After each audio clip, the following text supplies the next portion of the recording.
Pen has always been a very challenging medium for me to work with. But this time, I don't know what changed, but this is my result.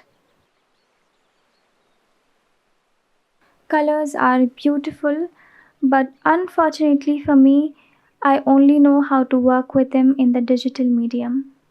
Traditionally, I only know how to work with a graphite pencil and I am able to make monochrome drawings using a pen. So I don't really get to enjoy the colors in my drawings on paper. Color pencils and oil pastels are definitely some options, but I have tried them both and have come to the conclusion that I don't really enjoy them as much. Watercolor is something I like, but I don't want to burden myself with that right now.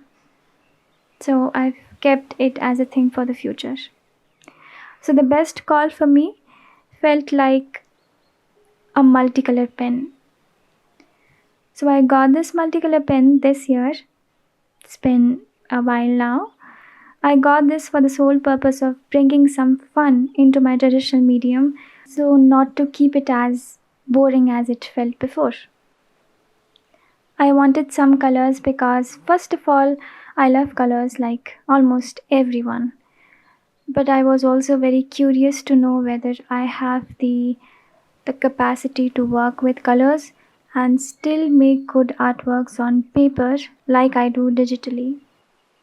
And the thing with digital medium is somewhere it feels like it's easier to make good artworks there because of so many features being made available to us, which I don't even use that many features of digital medium, but still I felt like I needed to prove to myself or at least test my abilities to use colors well using any traditional medium. So I felt more whole, like an artist who does not rely on tools to make good enough artworks. Like always, the reference is from Pinterest. It's a portrait of a Bollywood actress by the name of Rekha. She's incredibly beautiful as we can see. But this particular photo really caught my eyes because it's so rich in terms of colors, the warmth of her face, along with her sharp eyes and the bright red bindi, very pleasing in terms of overall look and feel of the image. And so I went with this portrait. And when I started with the basic block-in, I was not thinking about using all the colors of the pen to try and make a colored drawing, but I was thinking more on the lines of making many subjects with different inks, all being monochromes, and thus I'll end up having a page ready with all different colors of portraits. I still like that thought. So, just to be sure, I went with the safest color option, this faint orange.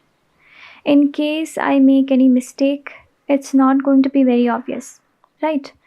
But as I got done with the sketching, again keeping in mind the block in basic proportions, simplifying the subject into lines as much as possible, I went with basic hatching lines for rendering to separate the light from the shadows in like a two value system. As soon as I did that, I thought to make it a colored art piece rather than a monochrome one to take a little risk here. I kind of didn't like the sketch, and anyway, if I really don't like the result, I can very well just delete the recording and restart if I feel the need to. And this pen is very easy to work with as the ink does not leak out as much as in other pens, the writing ones. Although I still cleaned it every once in a while on a separate sheet of paper to clean the nib so my drawing stays as neat as possible. Otherwise, pen has the capacity to ruin a very beautiful artwork just like that. Have seen it happen many times, have also had it happen to me many times. After that, I went with cross hatching, With the orange in the places the values turn darker, colors stand on the foundation of values, so all I am trying to see is what colors can be combined on paper in real time such that it gives me that value and hopefully matches with the color on the reference. I had orange, brown, yellow, red, pink, green, sky blue, dark blue, purple, and black. It's already a lot of colors to pick from, and I ended up using them all except for the green, which was nice. I have seen people make incredible work with just cyan, yellow, and red, and I think this is a good starting point for me. For the places I felt were darker, I asked myself, what colors should I combine to make the desired color? For example, for achieving that shadow color around the eyes, I went with purple first because it's a darker value, but I've also used it plenty of times as a shadow color in digital medium, so it just felt right to do that. Then I added brown to it. Then later on, I added a little red in some areas, more brown, also some black where I thought I needed to darken the area even more, and so on. Another example could be using the red, pink, purple, and blue for the lips and the bindi on her forehead. They're not the right tone, they're more on the pink side, whilst the reference seems more on the red side. But I think it still looks nice.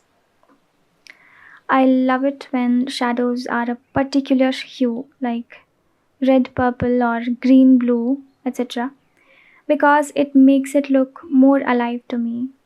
So I especially love the shadow being cast by the nose on her left side, and of course the dark, dark eyes and the fierce look she's giving. Looks great to me. I also loved how the cheekbones look. I used a lot of red in those areas, which is very evident in the reference photo. I didn't think I could blend stuff this well, although I was under constant pressure to not ruin it all while I was creating it. I then at the very end used yellow to fill the empty bits of the area on the face. I think it acted as a blending brush here, helped in bringing all the colors together. The skin tone looks very nice to me. It's beyond my expectations. And honestly, I now have some pressure to create something equally as good after creating this piece. The more I look at it, the more I feel, how did I draw that? And I get questions like, can I draw this again? Can I do this again? I must say, the hair, even this simple hair, was very tough. I did not reserve a neat space for highlights anywhere, and it's a bit messy. It does not look realistic at all, so I'm not sure how to tackle it honestly.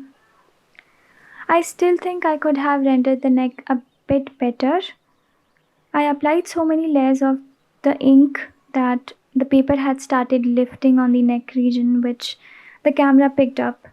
And I also had made a mistake while filling the blouse part on her left side with skin color, thinking all of it was skin. So I later had to make some adjustments to try and fix it somehow. Also, what color is the sari? Out of all the colors I have, how do you think I could have made such light colors? Like, you can barely see anything. The same thing for the gajra on her hair, the flowers on the sides of the hair. No idea about how I should have approached these regions. I'm not good with any sort of design or pattern on clothing items, so I just randomly made those circles and that's all I remember about them. I hate drawing designs on clothing. I just cannot do it. Yes, I made the sari and blouse pinkish purplish at the end. Okay, so this is my result. The eyes do look crooked and wrong. Maybe the head shape is too tall as well. The lifting of the paper is all that's catching my eyes in the photos, but I promise you it looks way better in real life than it does in the pictures. But this drawing is an upgrade for me. I couldn't have ever thought I could make something like this. Because these are the kinds of drawings I was making a day before I made this one. And now I am surprised, I am happy, I am motivated to get even better and be consistent with my practice because I don't want to lose this progress as it took me a lot of time to reach here. I had taken a little break before I uploaded this video. I was occupied with something else, so I'm practicing drawing after a few weeks now, and thus the video came a little late. But I am happy to share this one with you all. Thank you for watching the video. Happy practicing. Take care, and I will see you in my new study. Bye.